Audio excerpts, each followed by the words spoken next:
Hello दोस्तों, कैसे हो आप लोग। एक बार फिर आपका रॉयल क्लासेज मेरठ में स्वागत है। कुछ इंपॉर्टेंट क्वेश्चन जो एग्जाम के पर्पज से काफ़ी इंपॉर्टेंट है। तो पहला क्वेश्चन देखिए, अटल भूजल योजना किस मंत्रालय के द्वारा शुरू की गई।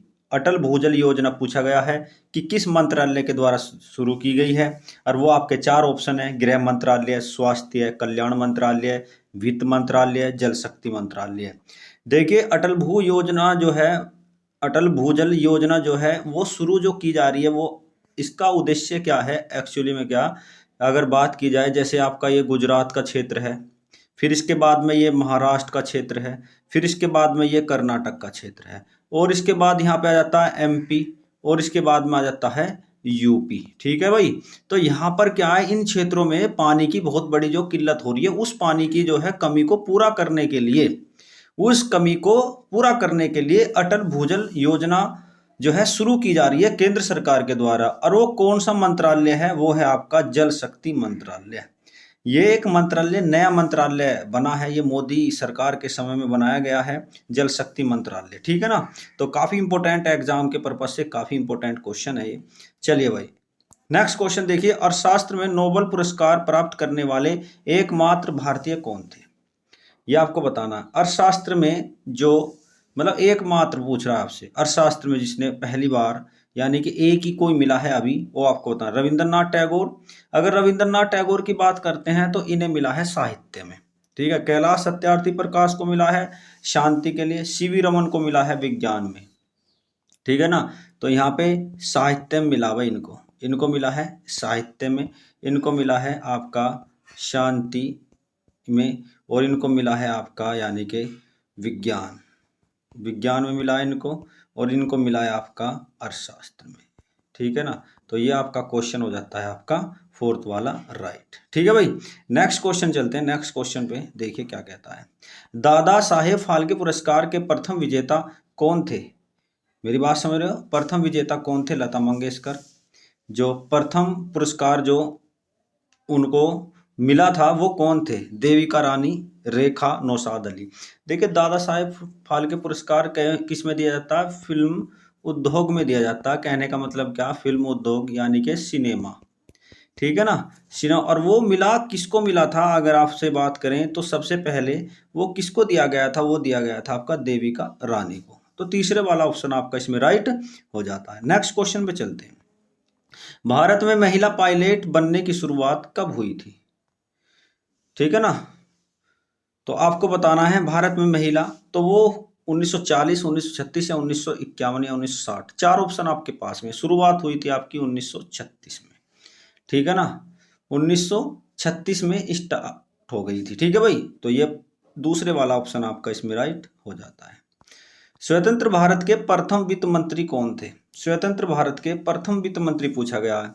तो वित्त मंत्री की अगर बात करते हैं स्वतंत्र भारत के, अगर मैं आपसे पूछता हूं तो आसिफ अली कौन थे इसमें। आसिफ अली थे यानी कि रेलवे मंत्री। रेलवे मंत्री बने थे आसिफ अली। षणमुगम शेट्टी बने थे वित्त मंत्री। वित्त मंत्री बने थे। जोगिंदर नाथ जो थे ये थे कानून मंत्री। ठीक है ना। और लियाकत अली को आपको बताना है, ये अंतरिम कैबिनेट में अगर आपसे पूछता है कि अंतरिम कैबिनेट में लियाकत अली को कौन सा पद दिया गया था अंतरिम कैबिनेट में। और अंतरिम कैबिनेट की अगर बात करते हैं तो अंतरिम कैबिनेट में थे रेलवे मंत्री थे आपके आसिफ अली। ठीक है ना। और जोगिंदर नाथ जो है कानून मंत्री थे। लियाकत अली को आपको बताना है कि लियाकत अली अंतरिम कैबिनेट में कौन सा पद मिला था। ठीक है ना। और इसमें पूछा गया कि स्वतंत्र भारत के प्रथम वित्त मंत्री कौन थे, वो है षणमुगम शेट्टी। जब भारत आजाद हो गया था 1947 के बाद जो वित्त मंत्री बने थे वो वित्त मंत्री बने थे षणमुगम शेट्टी। और ये तीनों ही जो हैं ये तो पहले हैं 1947 से। ठीक है ना। लेकिन आपको ये बताना है कि अंतरिम कैबिनेट में 1947 से पहले लियाकत अली को कौन सा पद दिया गया था। ठीक है भाई, ये आप कमेंट करके बताना है। नेक्स्ट क्वेश्चन, भारत का सबसे ऊंचा जलप्रपात कौन सा है। भारत का सबसे ऊंचा जलप्रपात कौन सा। गरसोपा, कुचिकुली, चित्रकूट या धुआंधार जलप्रपात। देखिए, अगर आपसे पूछता है कि भारत का सबसे ऊंचा जलप्रपात कौन सा है, तो आपको कौन सा जो है इसमें ऑप्शन लगाना है। देखिए इसमें दो प्रकार के, अगर आपसे पूछता बिना स्त्रों वाला बता दीजिए भाई। बिना स्त्रों वाला, बिना स्त्रों वाला सबसे ऊंचा जलप्रपात हो जाएगा, वो हो जाएगा आपका गरसोपा। अगर ये पूछता है कि स्त्रों वाला जो है, जो क्या है रुक रुक के पहले एक दूसरे, पहले क्या ऊपर से एक छज्जे पे, फिर उसके बाद में तीसरा छज्जा, यानी कि पानी यहाँ आ गया, फिर इसके बाद इस पे गिरा, फिर इसके बाद में पानी इधर से फिर क्या है इस पे गिरा, फिर जो है इसके बाद इस पे गिरा, फिर इसके बाद क्या है ऐसे नीचे उतरता है जलप्रपात। इसे बोलते हैं स्त्रों वाला। क्या बोलते हैं इसे? इसे बोलते हैं स्त्रों वाला। और एक जो जलप्रपात सीधा डायरेक्ट ही गिरता हो, इसमें कोई स्तर नहीं है बीच में यहाँ पे, तो वो है आपका गरसोपा। लेकिन स्त्रों वाला कौन सा है? अगर स्त्रों वाले की बात करते हैं कुचिकुली। लेकिन क्वेश्चन जो एग्जाम में पूछा गया, भारत का सबसे ऊंचा जलप्रपात, जब भी आपको कुचिकुली जलप्रपात लगाना पड़ेगा, क्योंकि इसमें कंडीशन अगर ये पूछ लेता कि बिना स्त्रों वाला जलप्रपात कौन सा, तो गरसोपा हो जाता। तो इसका दूसरे वाला ऑप्शन आपका राइट हो जाएगा। एग्जाम में आया हुआ पीसीएस में। ठीक है भाई। सूर्य में सबसे अधिक कौन सी गैस पाई जाती है? सूर्य में सबसे अधिक कौन सी गैस पाई जाती है? अगर सूर्य की बात करते हैं, देखिए ये आपका सूर्य, ठीक है ना, चमक रहा है, धधकता हुआ आग का गोला है, ये सूर्य है। और सूर्य के जो जो आपका ये वाला जो पोर्शन है, तो सूर्य का अगर बात करते हैं, देखिए आप सूर्य बना दीजिए, मैं बना दिया, ये इसके केंद्र में क्रोड़ है, इसके केंद्र में है क्रोड़, क्रोड़ में है यहाँ पे क्या? आयरन, यहाँ पे आयरन। ठीक है भाई। और यहीं पर जो इसके चारों ओर यहाँ पे जो क्रिया हो रही है, ये जो क्रिया हो रही है यहाँ पे, ये क्रिया हो रही है क्या? ये इस साइड में है हाइड्रोजन। क्या है? इस साइड में हाइड्रोजन। और हाइड्रोजन किस में बदल रही है? H2 का परिवर्तन हो रहा है सीधा He में, हीलियम में।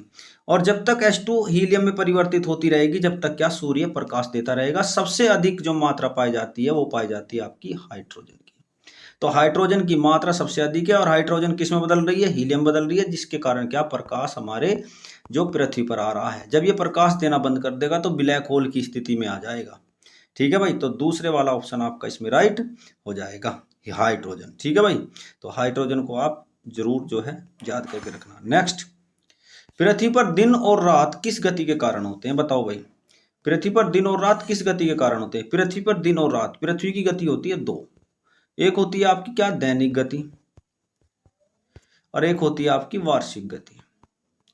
वार्षिक का मतलब है जो वर्ष में होती है, एक वर्ष में, और ये होती है डेली। ठीक है ना। और डेली के कारण क्या होंगे? दिन रात होंगे। ठीक है ना। और वार्षिक गति के कारण होते हैं मौसम परिवर्तन। क्या होता है? मौसम परिवर्तन होता है। ये भी आपको याद करके रखना। दो ही तो गति होती है।